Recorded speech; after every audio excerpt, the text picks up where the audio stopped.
todas as instituições, ela, em algum grau ou em vários graus, elas merecem, devem e poderiam buscar serem instituições educadoras. O governo precisa ser uma instituição educadora. A gente deveria olhar para o governo e ficar impressionado. Puxa, aprendi com o governo.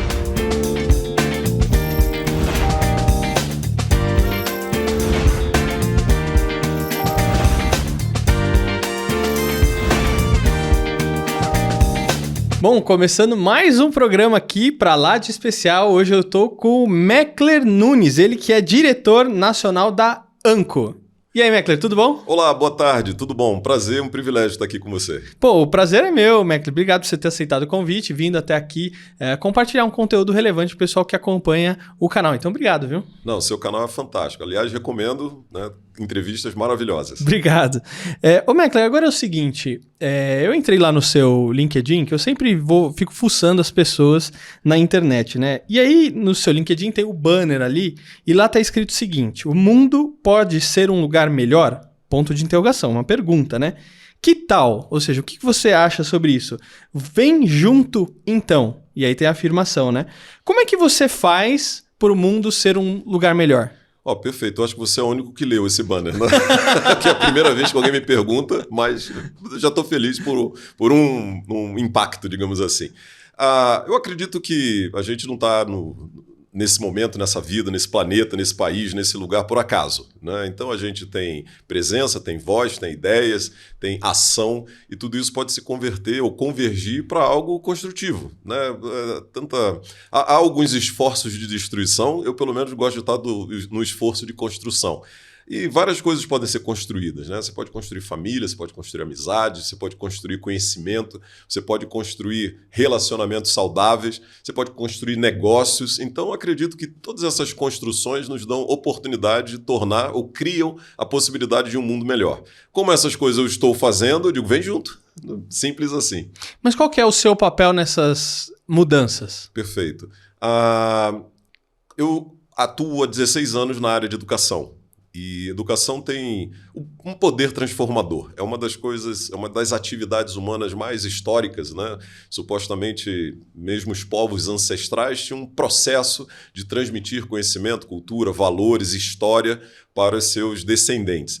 Então, quando você atua em educação, desde a sala de aula, que não é o meu caso, até na gestão, que é um pouco mais o meu caso, você tem a cada dia, para cada criança, para cada escola, para cada professor, para cada material didático que você provê, você tem ali um espaço de sugerir, propor ou estimular algum tipo de transformação construtiva. Então, eu vim de outras indústrias, né? Vim da indústria de tecnologia, depois passei por bebidas, depois vim para telefonia, mas desde que eu entrei em educação, a educação parece que só tem porta de entrada, né?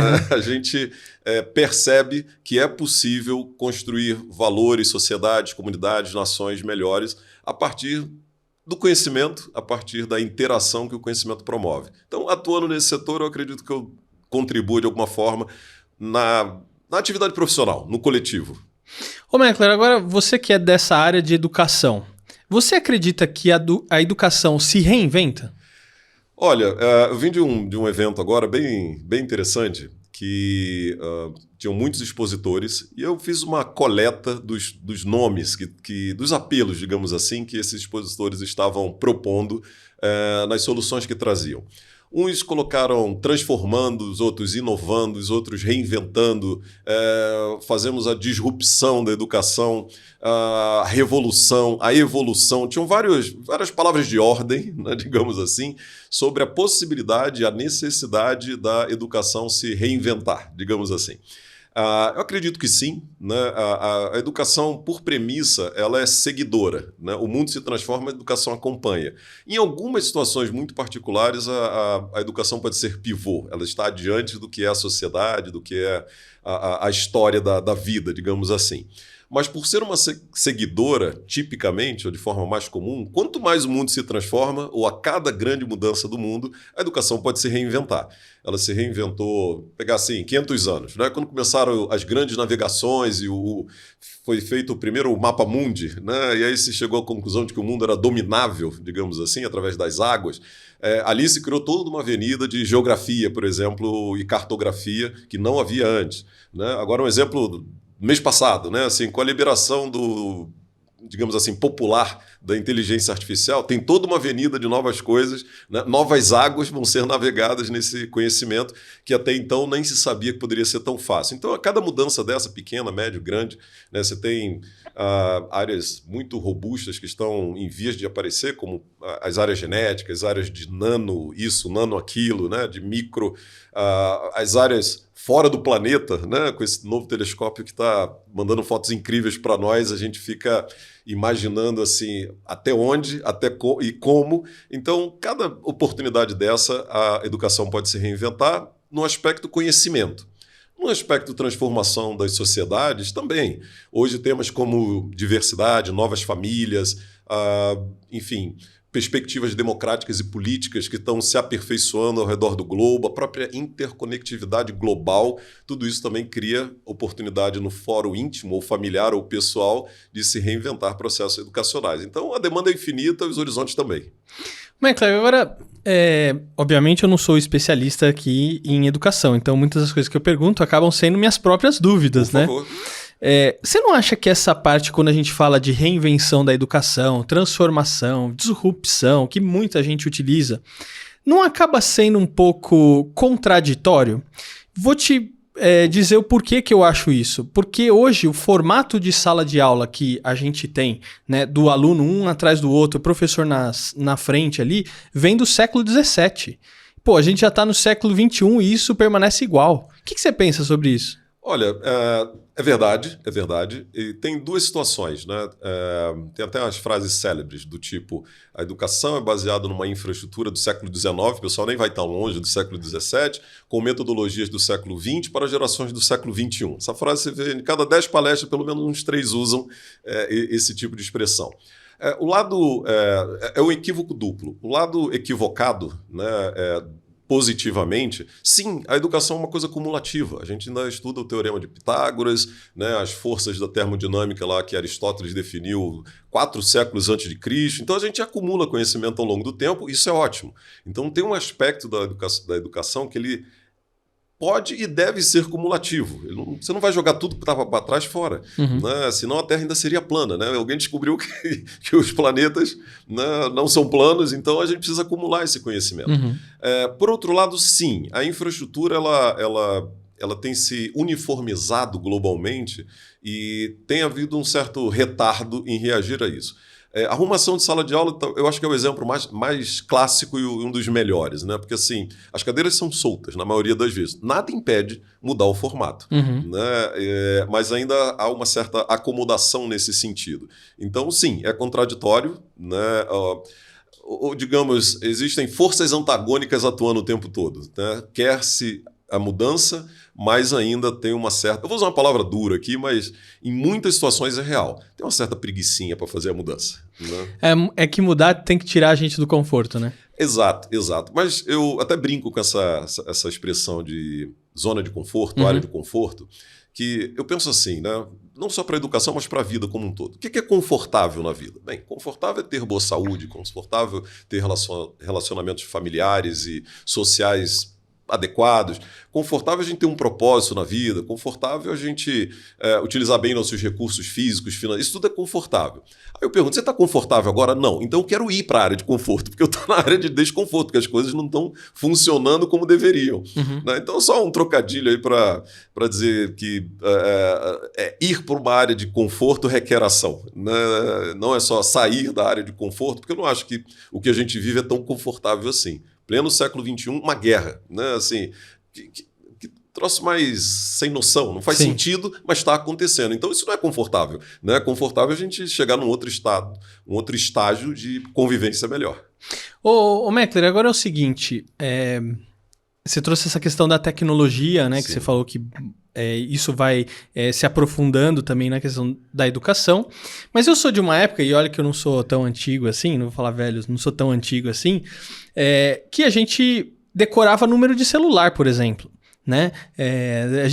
O número de telefone, aliás, não celular. E aí chegou o celular e o smartphone e a gente coloca tudo aqui, né? Então nem nome de rua, número, a gente não decora mais. Então, por exemplo, quando eu ia na casa de um amigo, eu sabia o endereço, sabia o número da casa dele. Hoje em dia eu vou na casa dos meus amigos, mas eu nem sei o nome da rua e o número onde eles moram, porque eu ponho aqui no GPS, deixo como favorito e tudo mais, né? E agora tem vindo essa questão. Bom, aí veio o Google também. Sim. Né? O Google, o pessoal ia lá, vou fazer trabalho. Então não tem mais, vou pesquisar na enciclopédia. Vou ali no Google, digito o que eu quero saber. Muitas vezes no começo, pelo menos quando começou a surgir ali, e eu fiz muitas vezes isso, né? Porque eu comecei a usar os buscadores lá em 98. Foi quando eu tive acesso à internet e computador em casa, eu pegava uma parte, copiava o texto, punha no trabalho, imprimia e entregava pro professor. E eu nem imaginava que o que eu estava fazendo estava errado. Mas fazia assim, e hoje, às vezes, deve até ter gente que faz dessa maneira, mesmo sabendo que é errado você fazer desse jeito. E agora a gente tem inteligência artificial vindo aí, o famoso ChatGPT. Você acha que todas essas coisas, assim, falando, né? Google, internet, celular, inteligência artificial, contribui para educação ou mais atrapalha? Olha, essa é a pergunta que está na pauta, né? Não tem um fórum de educação que não esteja colocando a questão da tecnologia em xeque. E a pergunta é válida, né? As respostas não estão completas ainda, elas precisam de um tempo para se formatar os ganhos e as perdas, os benefícios e os desvios, mas eu diria o seguinte... Infelizmente, a tecnologia é movida por poderes muito mais econômicos do que sociais, né? Sempre há interesses predominantemente corporativos, econômicos, internacionais. Então, de uma certa forma, toda a sociedade fica um pouco refém de poucos movimentos que são capazes de articular-se através das grandes empresas, os grandes bilionários do mundo, etc. Aquilo que a gente vê na mídia, em parte, é real. Uhum. Nenhuma teoria da conspiração aqui, mas é simples fato, né? Existe direcionamentos intencionais nisso. E quando essa motivação econômica financeira ela é o ponto de partida, todo o resto fica um pouco subjugado. Então, eu diria que numa progressão linear causa prejuízo, né? Porque se qualquer coisa impede a geração de receita, lucro, poderes econômicos, etc., ela é desatrapalhada, sai da frente. Porém, o ser humano tem uma capacidade de se reinventar absurdamente, né?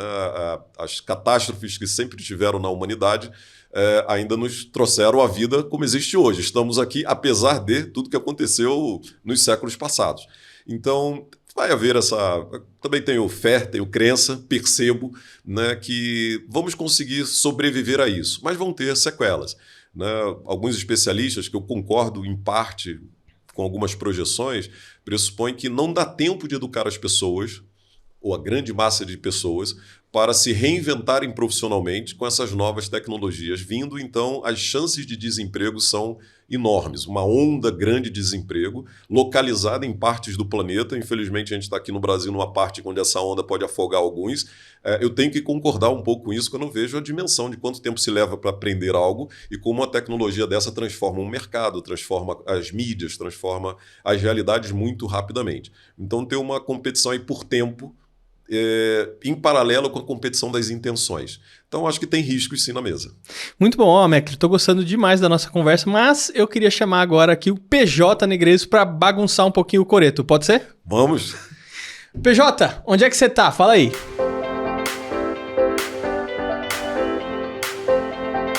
Que rolê é esse? Tô aqui, Fernando, na casa da matrona, coisa maravilhosa. A casa da Good Vibe, boa mesa e gente do bem.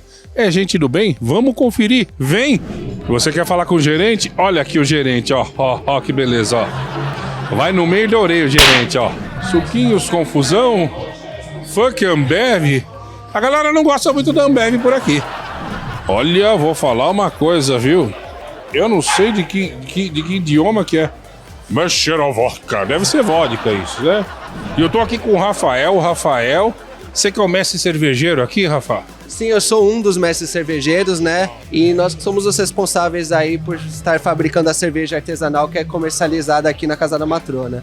De quanto em quanto tempo você tem que ficar provando a cerveja para saber se tá boa, se não tá? Como é que é esse processo? Então, nós temos que acabar experimentando a cerveja todo dia. Nós temos que provar para ver se ela está fermentando do jeito certo, se não vai trazer nenhum sabor que é indesejado na cerveja. E quando ela está pronta, nós também acabamos degustando para ver se ela está certo, principalmente na parte de carbonatação dela, a parte do gás. Cadê a prova aí? Eu quero te ajudar agora nessa parte. Vim aqui, como diria, né, biblicamente, Senhor, deixe-me aliviar o seu peso. Deixa eu te ajudar. Onde é que tá pra gente provar? Com certeza. Tá? Em todo lugar que tem comida boa, a gente tem que conhecer a cozinha, né? Vamos conhecer a cozinha. Deixa a cozinha pra lá, deixa. Comida boa, comida bonita, comida boa. Meu amor, deixa eu só. Eu quero conversar com o seu CEO. Meu CEO. Só que eu tô com medo desse cara. É bom ter um pouco mesmo.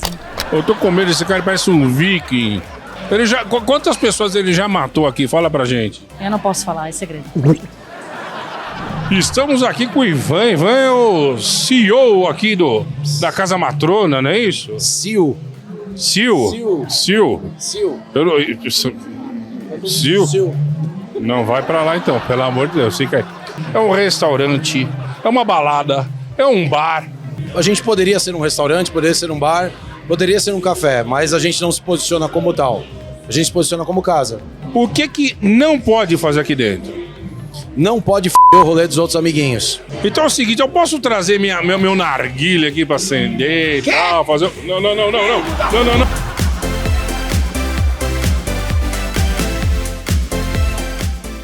Muito bem, PJ, só causando aí, hein?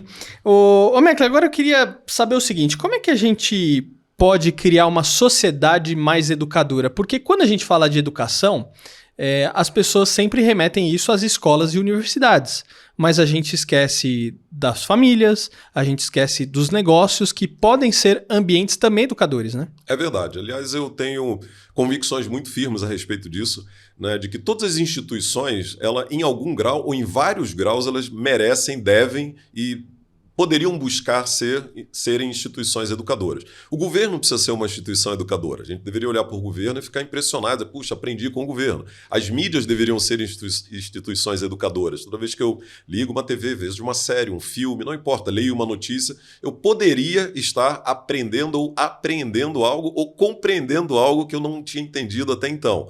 As famílias, sem sombra de dúvida, eu acredito que seja a célula educadora mais importante da nossa sociedade.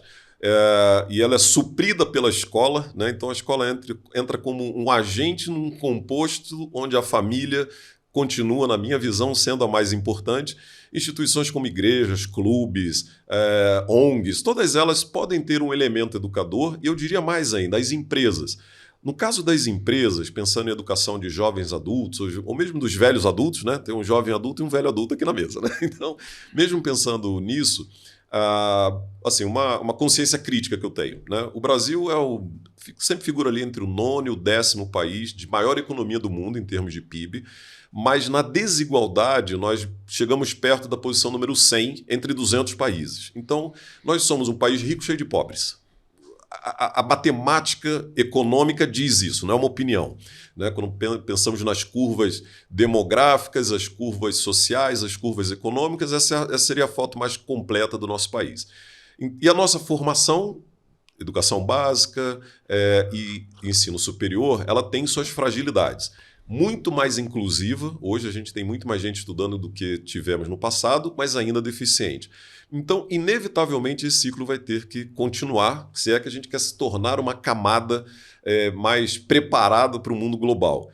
Se essa linha de raciocínio for sensata, as empresas têm que continuar aquilo que as universidades não vão conseguir terminar por si só, e nem as famílias. Então, todas as nossas instituições poderiam ter elementos educacionais imbricados na sua lógica, na sua ética, nos seus objetivos. Isso é fazer bem para todo mundo, para o país, para as instituições, né, para a sociedade como um todo. E no Brasil a gente tem uma grande oportunidade nesse sentido, principalmente por sermos uma população jovem. A gente tem espaço de vida para aprender muitas coisas. E por ser uma população grande, são mais de 200 milhões de pessoas com muita capacidade de aprender muita coisa. E mais, né? Como tem aqueles memes de brasileiro precisa ser estudado pela NASA, aqui a gente consegue coisas que em lugar nenhum do mundo consegue. Então, podemos capturar esse potencial. Mas coletivamente, atribuir só às escolas e universidades vai ser insuficiente, por melhor que sejam, para transformar uma sociedade do tamanho da nossa e com as características como as que a gente tem. Ó, a percepção que eu tenho é que o mercado ensina muito mais do que as escolas e as universidades. Ou seja, sabe assim, a vida vai te ensinar, né? Essa frase que muita gente usa. E eu não sei até que ponto isso de fato é verdade. Minha percepção é de que sim, isso é verdade. Por quê? Vou dar um exemplo. Eu não aprendi na escola, nem na universidade, a criar uma conta bancária, a ir no banco, ou a cuidar das finanças da minha casa, né, ou de uma empresa. E aí, quando a gente vai para o mercado, a gente sai de uma universidade, você vai trabalhar na área, aí a pessoa, não, ó, faz assim. Nossa, eu não aprendi isso na faculdade. Não, ó, aqui faz de um jeito, faz de outro. Pô, isso eu também não aprendi. Aí você fica falando assim, pô, que porcaria. Pra que eu fiquei 4, 5 anos ali, gastei uma fortuna. Muitas vezes o que você gasta, você demora aí muitos anos para recuperar aquele dinheiro que você investe numa universidade. E eu vejo que o mercado acaba ensinando muito mais. E aí, como é que faz? Será que a gente tem que parar de frequentar as universidades, escola e, deixa a vida me levar, a vida leva eu, que a gente vai aprender muito mais? Olha, responsabilidade de responder a isso. A pergunta é difícil, mas ela é muito pertinente. Assim, só a título de pensamento, de esclarecimento, de compreensão, o ponto de partida dos sistemas educacionais, dos modelos educacionais, não só no Brasil, mas no mundo, é currículo. Qual é o currículo que vai ser desenvolvido lá no infantil, no fundamental, nos iniciais, anos finais, no ensino médio, na universidade, mestrado, doutorado? Qual é o programa, qual é o currículo, qual é a ementa? Talvez essa tenha sido algo muito importante do século XVII para cá, do iluminismo para cá, quando a ciência passou a ser melhor documentada, surgiram os livros, as enciclopédias, os cientistas, essas coisas são mais recentes. Veio a Revolução Industrial e aí tudo isso ganhou escala. Então fez sentido a gente organizar o conhecimento e criar uma malha de distribuição do conhecimento. Ainda assim era elitizado, poucos tinham acesso. Com mais inclusão e essa necessidade de trabalho, talvez a guinada que precisaria ser feita é não só essas instituições educadoras serem produtoras ou multiplicadoras ou distribuidoras de conhecimento, mas talvez de método. Talvez o que a gente deveria aprender, né, ou deveria praticar a aprendizagem nas escolas, universidades, em cursos, etc., seria a metodologia de aprender para o resto da vida, né, porque isso vai ser inevitável. Então, eu não acho que entre em oposição escola e trabalho ou não estuda para aprender da vida. São coisas que poderiam ser complementares, mas as dinâmicas teriam que ser outras. Então, é muito mais fácil aprender ou absorver conteúdo da vida, do Google, do ambiente de trabalho, do colega que trabalha conosco, do que talvez numa aula que fala de coisas intangíveis que talvez eu não use nunca. Minha formação primeira é matemática, mas não me peço para fazer contas com logaritmo. Não lembro mais, não uso mais, né? Nunca achei uma utilidade prática para a realidade da minha vida. Então, aprendi aquele conteúdo. Por outro lado, eu tinha formado em matemática, você invade muito a lógica de resolver problemas. Então, metodologia de resolver problemas fez sentido aprender sistematicamente, organizadamente, estruturadamente na escola, mas não especificamente um conteúdo. Então, dá para combinar, mas requer mudanças, com certeza. E essa sensação de que a gente pode aprender mais da vida, isso é uma coisa boa, né? Tomara que a gente aprenda mais da vida. Eu só faço uma pequena ressalva, que é uma provocação que eu faço com as pessoas que trabalham comigo. Novamente, né? Às vezes eu forço um pouquinho o argumento, mas tem uma intenção boa por trás disso. Eu digo assim, que aquele que diz que todo dia eu aprendo uma coisa, eu digo, isso aí é o preguiçoso, né? Porque ele pode aprender o certo, o errado, pode aprender devagar, pode aprender torto. Agora, se você diz assim, todo dia eu estudo alguma coisa nova, esse é o focado, né? Então, você pode aprender acidentalmente e você pode estudar intencionalmente. Eu prefiro o estudo intencional para a vida toda. O lifelong learning entra nesse aspecto. Mas não é um mau negócio continuar estudando. É a única coisa que eu faço desde os 4 anos de idade. Eu nunca parei de estudar, comecei e não parei ainda. E continuo trabalhando bastante. Então, eu acho que as coisas podem se conversar. Ô, Meckler, agora você comentou agora de currículo. Perfeito. E uma das coisas que eu olhei foi justamente o seu currículo, né? E eu vi que você passou pela área de indústria, tecnologia, bebidas, telecomunicações, um monte de coisa até chegar na comunicação, né? Como é que foram Na esses... educação. Na educação. O que eu falei? Comunicação. Comunicação, na educação, desculpa. Como é que foi esse processo de todas essas mudanças, né? Foi um processo educativo para você? Sem dúvida, sem dúvida. Assim, como eu estava comentando, né? Desde os 4 anos de idade eu sei que eu estudo, né? Eu fui alfabetizado em casa pela minha mãe, não lembro de como foi o processo, mas quando eu entrei na escola com 6 anos de idade, eu entrei na 2ª série, né? Seria o equivalente a 2º ano, já sabia ler, já sabia escrever, sabia calcular algumas coisinhas básicas. Aí, na progressão, eu entrei na faculdade com 16 anos, né? Para fazer matemática, e não parei mais. Assim, nenhuma vaidade aqui, mas eu gosto também, sempre foi enriquecedor, né? Então eu estou na minha 4ª, indo para a 5ª pós-graduação, né? Então, 2 especializações, 2 mestrados, estou no meio de um doutorado, ralando, reclamando do professor, dos trabalhos em grupo, das provas, comportamento de aluno, não importa a idade. E cada uma dessas experiências acrescentou bastante, né? Acrescentou em termos de horizontes de mundo que se abrem, coisas que você nunca viu antes e passou a entender e enxergar, né? Naturalmente, se você tem uma ética, uma índole, né? Vou chamar assim, boa, né? Simplificando, você vê como oportunidades de construção coletiva e não como arrogância do tipo, agora eu sei e ninguém mais sabe, né? Então você traz de casa, né? Não é a escola que vai te dar. Então eu acredito que a ideia de estudar para toda a vida faz sentido e eu estou sendo cobaia do meu próprio experimento, né? Mas eu recomendo. E é interessante, até os 19, 20 anos de idade, eu detestava ler, né? Assim, alguém dizia, eu li um bom livro. Eu digo, gente, você não pode colocar a palavra bom e livro na mesma frase, é impossível, né?